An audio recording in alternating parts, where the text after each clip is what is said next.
Hello everyone, welcome back to my channel. I'm Nick. I talk about Xaya, Xaya, especially Soccerverse, because now it's all about Soccerverse. Xaya is super focused on Soccerverse. So in this video we'll see what happened since my last video a few weeks ago in Soccerverse League 1.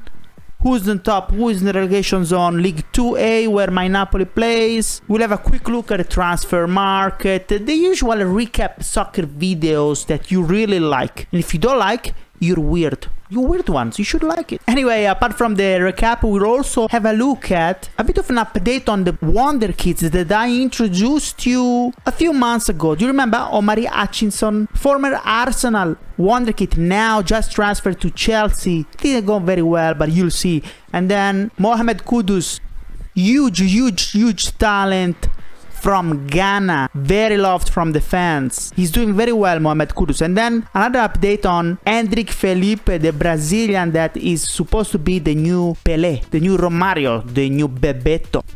All of these three updates after the Soccerverse recap. So stay until the end and let's go. Here we go, let's start game week 22. So we're seeing what changed since my last video of a few weeks ago. So a lot of changes because at least 4 games, if not more, passed since my last recap.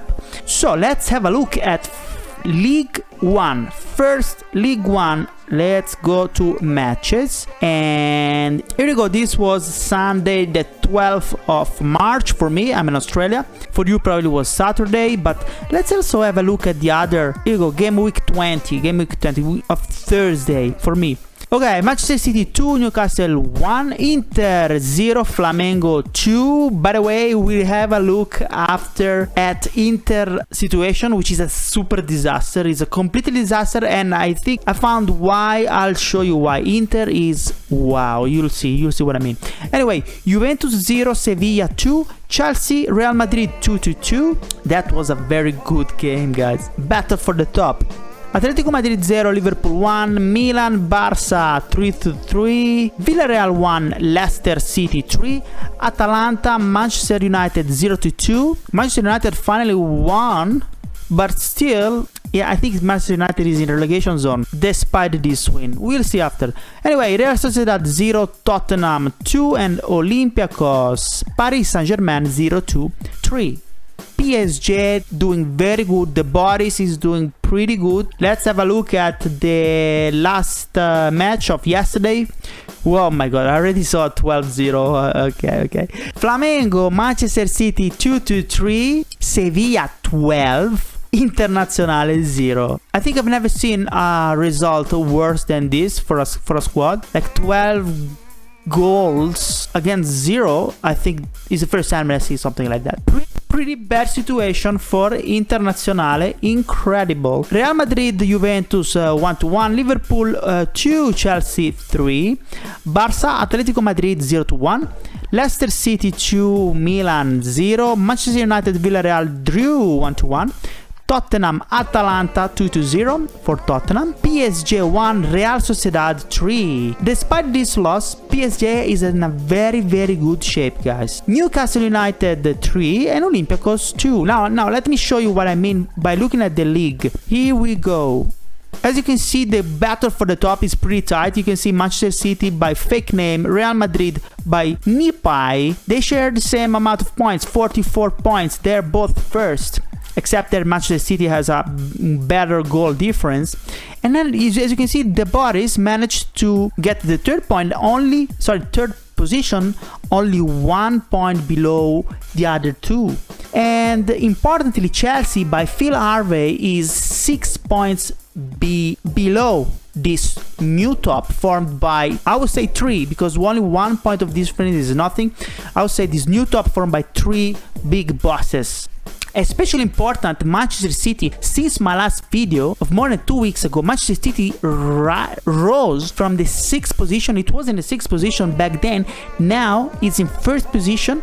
So congratulations, fake name, whoever you are, fake name. It's a very weird name, but it doesn't matter. All it matters is that you're managing very well and you're also active, as you can see here with the green dots. By the way, it's very happy. I'm very happy to see that the top 10, top 9 squad of League One, they're all active. And the other ones are yellow, so it's okay. It's okay being yellow. I'm yellow as well because I didn't modify the formation for a while because it was working well, and I didn't have much tired players.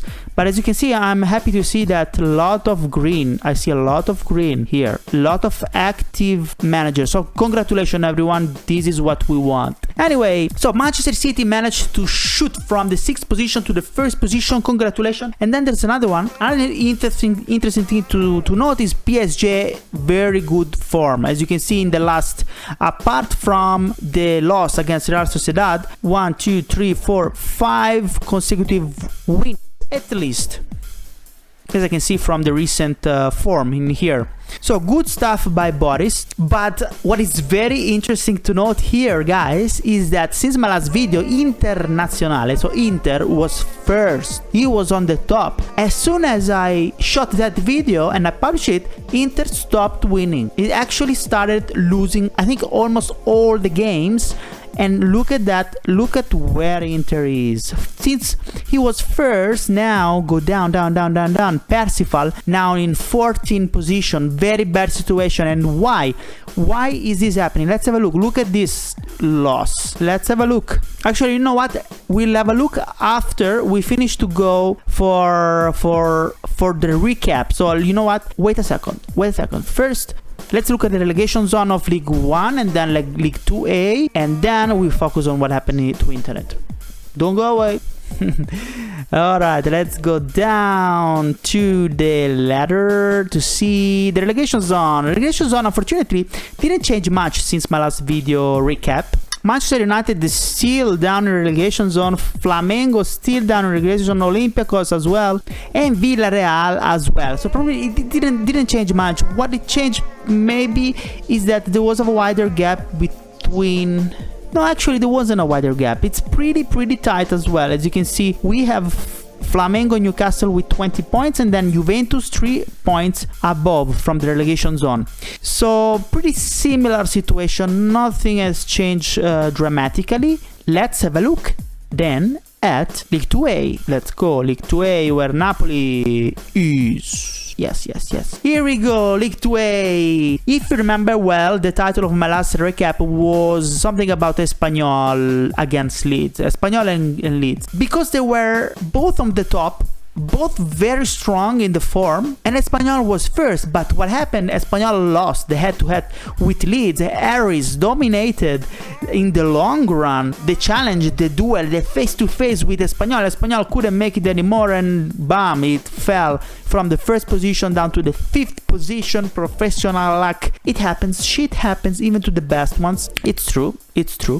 But congratulations to Aris that managed not only to win the head-to-head with Espanyol, but also to sustain and defend the position so far. As you can see, Leeds is now dominating well. Is winning League 2A with 43 points and 4 points ahead of the 2nd position, conquered by Grimsor. Congratulations, big boss, for your 2nd position with Wolverhampton Wanderers. Great, very good stuff here.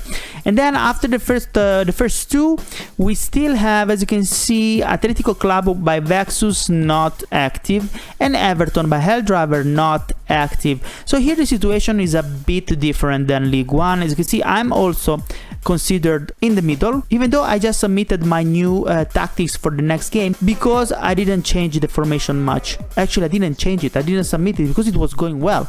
But as you can see, there is less green in terms of activity of managers in League 2A, and I think it's normal. But we want more. We want more people, more active, more realistic games, not only AI. Please. Alright. Let's go down and let's have a quick look at what happened down. In the relegation zone, even in 2A, League 2A, everything is the same, except that I don't see Lille anymore. There was Lille. Lille is out. Here we go. 29 points, 13 position. It was in relegation zone. GG79. You managed to escape a pretty good results. 29 points against 22. So you have a 7-point buffer with relegation zone. So not bad. Congratulations, GG79. Also, Napoli is not doing. My Napoli is not doing too bad. After a very bad start, I managed to get out as well, far from relegation zone. I'm similar to Lille, 30 points, so not bad, not too bad. Alright, as promised, let's have a look what happened to Internazionale, to Inter. That, oh my god, it was first and now it's 14th or 15th, don't remember, 14th. Let's have a look at the matches. 12-0 Internazionale, it's crazy. Let's have a look. Look at that.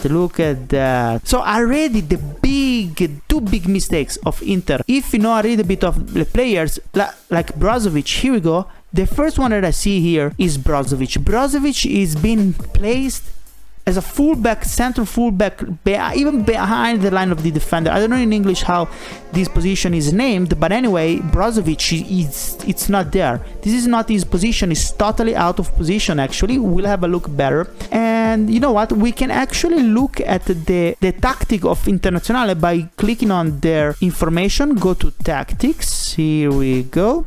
Where is tactics? Come on. Here we go, tactics. You see 4-3-3 actually is a 5-3-2. So as you can see, the first problem that I see is Brozovic. Brozovic is a defensive midfielder central, and is being put here in this behind the defender line as a center back.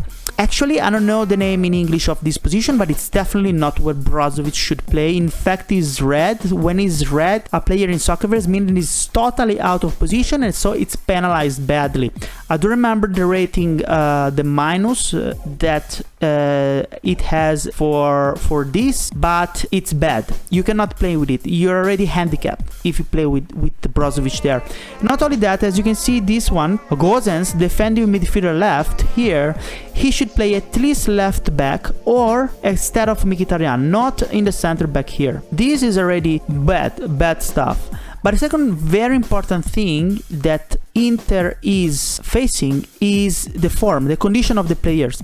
Okay, these players, look at that. These are all players that they play all the time and they are dead. 1%, 15%. Skriniar, De Vrij, I don't know how to pronounce it. 1%. So these are the defensive, so very important people in the defense. 1%. Gozens out of position and even 1%. Brozovic super out of position, 1%. Very bad. You could play with Darmian, for instance, but no, there's something weird. Something weird is happening. It's not been managed at all. 1%. Barella 13%. Look at that. Dzeko 1%. Martinez 1%. Is that he shouldn't play for at least 1 or 2 matches. So this is why let's have a look at the schedule. This is why Inter is totally, you see, started well because the condition was good, and Inter, even if you mess it up, Inter has a very good formation. They're all very strong. But look at that. Since February the 23rd, they're only lost. Only lost. 12-0 with a big 12-0. So Inter is it's really, man, if you're looking at my video, Percival, try to rotate your players. You have players, change the players, they are good. Maybe you don't win, maybe you draw, but at least you make them rest. You make the good ones rest. And this is very important, guys, because otherwise you see what happened. That people out of position, you lose 12-0. All right. Let's keep on going. Let's have a quick look at the transfer market. I've already looked. Not much is happening. Okay, this is transfer history. Sorry, let's have a look at the transfer list. There is Pepe Reina. Oh my god. Pepe Reina is in my heart. He's here. Pepe Reina. I love Pepe Reina. Was a big boss in Napoli when there was Mazzarri. There was Callejon. Very good old times of Napoli. No, of course, Napoli nowadays is stronger, but Reina is a myth. Is Waglio. I love Reina. Anyway, I don't need another goalkeeper, but that's the strongest one. 87, age 40 years of age, too old. and too expensive, 26 million, too expensive. All right. Let's have a look at the best managers so far. Best manager, Manolito 10. Manolito 10 is the best manager ever, guys. Is the best. He won actually. If you look at let's have a look at the trophies. If you look at season 1 trophies, so whoever won something in season 1, Manolito won with Manchester City League 1. So he was the best manager of the best league in the first season with Manchester City. And now Manolito 10 is managing to win, to be the best manager. So he's keeping up his position. You see 167 points. There are 17 points of difference with 99 stars. Another great manager, and Phil Harvey and Harris as well. Very good, very good managers. And he's managing to do it with Ajax, which is not a super top team like it's Manchester City. So it means that Manolito 10 knows his stuff. Congratulations, Manolito. Keeping it like that. Alright, next on the list. Next, let's see what happened in the past few months actually. Basically, let's see if there are any updates in the value or in the rumors of transfer rumors of the wonder kids that I presented you months ago. Do you remember Endrick Felipe in one of my other video, Omari Hutchinson in another of my video, or Mohammed Kudus in another video, also Arda Güler. But Arda Güler we just covered a few videos ago, so I just wanted to bring you to attention what's going on with the other wonder kids that my talent scout presented to me and I presented to you.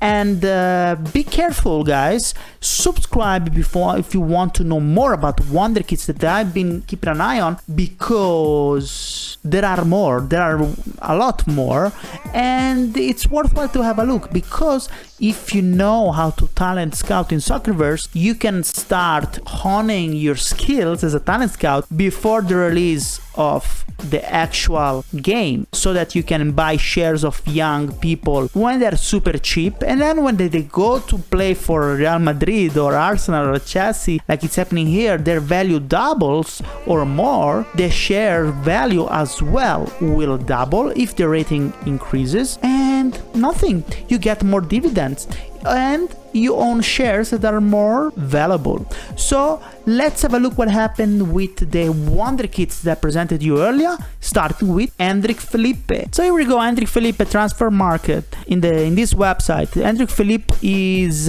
Felipe, just to remind you, is 16 years old Brazilian that grew up in Palmeiras and is actually still in Palmeiras, which is the top team in Brazil, first league. And when I presented it to you, his value was 15 million. Let's have a look. Let's have a look at the graph, the plot. Yes, he's a big boss. He's a big boss. He's the best player in Palmeiras, apparently. And he's the best player of the 2006 players that were born in 2006. He's the best one, apparently. So the value just kept on going up, and as you can see, since my video, he already gained 5 million in value. And this is very important. You know why? Because he's super young. He's only 16 years old, and much more importantly, let's have a look at this transfer. If you go to the transfer tab, you can see it why his value is rising quickly. Here we go, look at that. Upcoming transfer in July 2024. He's coming to Real Madrid, guys. Yes. Transfer fee was 35 million for a market value of 20 million. So why is it scheduled and is not really happening right now? It's because it's not 18 years old. Let's have a look at a news that covers this. Oh, by the way, in SoccerWiki, his rating is already increased. He used to be 70 when I found it, and now it's 73. Soccerverse is not yet updated with the new ratings, but this gives you an idea that if you bought the shares at 70 rating, now that is 73, is not huge, not a huge increase, but it's still 16 years old, guys. Anyway, he's already going up, so the share values is already increasing, and also your dividend would be increasing. Yes, anyway, I just wanted to show you this, but let's have a look at the article. Here we go, an article by Football Espana website. Real Madrid confirmed signing of Endrick Felipe. He will join in 2025. Yes, they confirmed the signing of this player. As you can see, Marca, which is one of the, if not the top Spanish sport journal. As you can see, the transfer fee is 35 million plus 25 in potential variables, which would arrive at his release close of 60 million of dollars, which is not bad for a 16 years old, guys. And the Real Madrid won because there were other contenders for Endrick Felipe: Barcelona, Chelsea, and PSG, Paris Saint-Germain. They all wanted Endrick Felipe. I remember that I covered this a few months ago when this was just rumors. Now it's effective, guys. The only thing that it remains to be seen is what's gonna happen in 2024 once Endrick Felipe will come to Real Madrid, because there is still Benzema. Benzema will be 37. Here you go. The Frenchman Karim Benzema will be 37 when Endrick arrives, and Endrick will be 18, just like half of Karim Benzema. So will Endrick Felipe replace Karim Benzema, or they will play together? Who knows? Let's see what is going to happen. Anyway, keep an eye on Endrick Felipe. Next one, Mohammed Kudus. From Ghana. He's a Ghana guy playing for Ajax. So Kudus also played in the World Cup for Ghana, and I think he scored twice against South Korea. I think so. Anyway, Kudus skyrocketed, guys. Since my video, Kudus doubled in value. It was 10 million. Kudus is 22 years old, a bit older as a wonder kid, but is still very, very young. As you can see, now the value is 20 million. It used to be 10 million, so it's already doubled. And also, this is also reflected in Soccer Wiki. So his rating, he used to be 83, now is 85. So again, it was a good call to keep an eye on Mohammed Kudus because its rating increased and the value doubled. Not bad. Also, keep on keeping an eye on Kudus because he's doing very well, guys. And there are rumors. Keep an eye on Kudus, guys. Rumors that Manchester United is hiring Mohammed Kudus. Apparently, this is an article reported by Manchester Evening News. Apparently, Manchester United have plans to bolster their attacking option with the addition of an elite level center forward this forthcoming summer. Of course, Manchester United, we all know that they are interested in Harry Kane from Tottenham and also from my beloved Napoli. They are looking at Victor Osimhen. But what's interesting is that the manager Erik ten Hag is also a huge fan of Kudus. Look at that. It's written here. Huge fan of Kudus. And they work together in Ajax. So he has more than one link, as you can see, with Manchester United.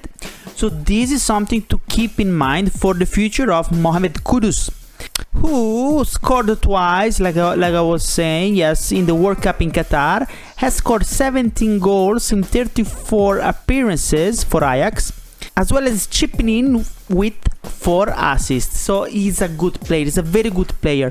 And recently, like it's written here, he said that he prefers to, actually not prefers, but he's capable of operating as attacking midfield, but he's been recently employed as a center forward, which is the same area where Manchester United wants to reinforce this coming summer. So, these are rumors, just like there were rumors about Endrick Felipe with Real Madrid. Now we have rumors pretty interesting with Kudus at Manchester United. Keep an eye at Kudus, guys. Next one, Omari Hutchinson.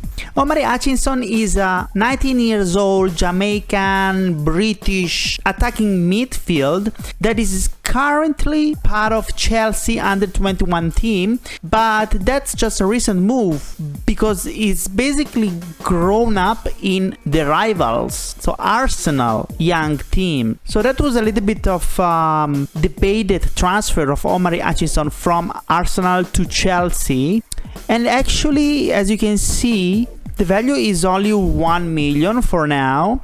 And when we first talked about it, there wasn't an actual evaluation for Omari Hutchinson. It came now as 1 million. It's very low. It's just the beginning of the career of this player. Of course, Endrick Felipe, 16 years old, already big boss in Real Madrid. well, Endrick, you can see how Endrick Felipe is the exception. But unfortunately, Omari Hutchinson apparently doesn't seem like he's having a good time. Well, he's playing well in his so far in Premier League 2. As you can see, 18 presents, 7 goals, 8 assists. But the problem is for his future is the decision to go to Chelsea from Arsenal. Actually, as it's written in this article by football.london, well, of course, this is about Arsenal transfer news, so maybe it's a bit biased, probably a little bit biased towards Arsenal, so they might want to make it seem like it was a very bad decision of Omari Hutchinson to go to Chelsea from Arsenal, but they have a point actually.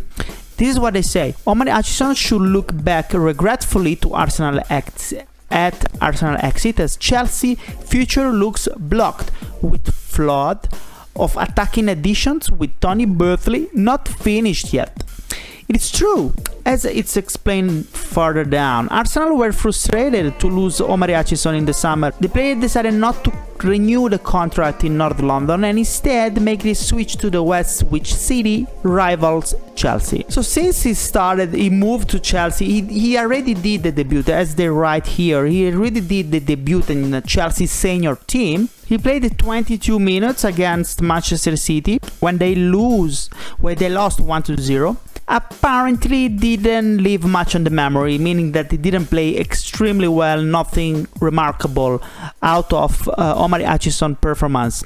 But the real thing, the real blockage to the future of Omari Hutchinson at the moment is that Graham Potter has a choice from 9 forwards when they're all available. So basically there is a lot to choose from for that position at the moment, and there is a lot of competition for Omari Hutchinson at the moment at Chelsea. So probably if we're gonna get something good out of Omari Hutchinson, it's gonna take a while, and therefore it's good to keep an eye on him because he has potential, in my opinion. Have a look at the first video that I did about him, but probably not as quick as we would like to have. So for now, Omari Hutchinson is on my low priority list. It's in my watch list of wonder kids, but not as an immediate win like Kudus or Endrick Felipe or Arda Güler. Arda Güler also doing very great stuff. Okay, that's it, guys. And that's it, guys. I hope you enjoyed the video. We had a look at what happened in Soccerverse, also the updates of the players. New players are coming, by the way. I have other wonder kits in my list that I've been watching, so you better subscribe if you don't want to lose track of them, because they're very promising. I promise you, they're very promising wonder kits. And then, now that the roadmap is out, the new Soccerverse roadmap by Xaya team is out, I covered it in a video. Have a look in my videos. There is a Soccerverse update video. Anyway, now that the roadmap is out, a Q&A session is about to come. We'll see. I'm in contact with Xaya team to organize it, so stay tuned. I'll see you next week for another Soccerverse update and more videos to come. Ciao!